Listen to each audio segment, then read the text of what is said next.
Karibu sana wewe mtizamaji wa channel ya Dr. Ruzuba. Kila siku nimekuwa nikikueleza kwamba hapa duniani lazima uwe na maarifa. Na maarifa yenyewe nilikwambia, unaona hii inaitwa ndagu, lakini ndagu hii ni ndagu ambayo inatengenezewa dawa, inawekwa kwenye chupa kama hii.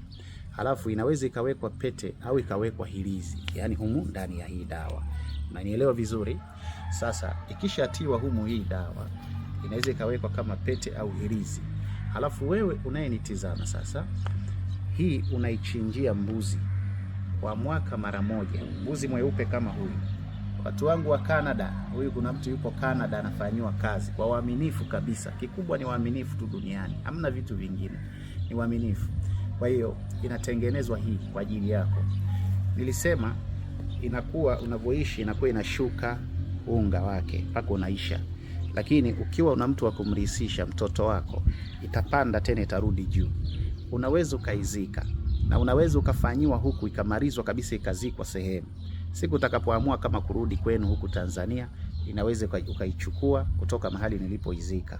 Lakini mimi na uwezo wa kukaa nayo hata miaka 20 kama niko hai. Naendelea kuichinjia kila mwaka. Lakini ukiacha kuichinjia, ile nguvu ya utajirisho inaondoka kwenye maisha yako. Kwa hiyo unabaki na nguvu zako na zile mali ulizozipata.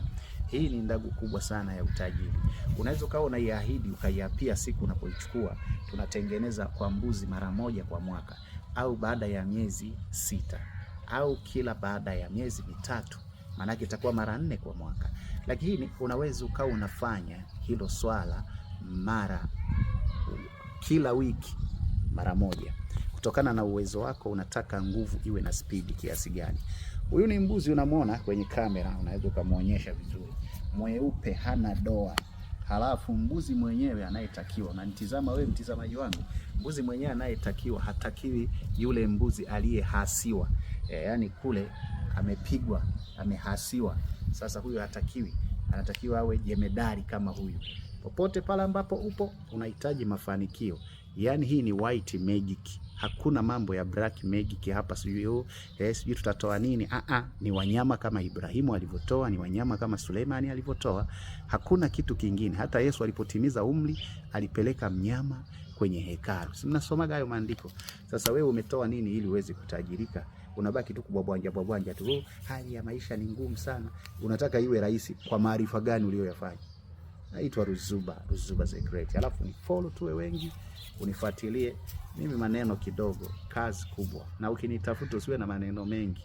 Wewe ongea point tu, unataka nini tufanye basi. Asanteni sana. Ruzuba.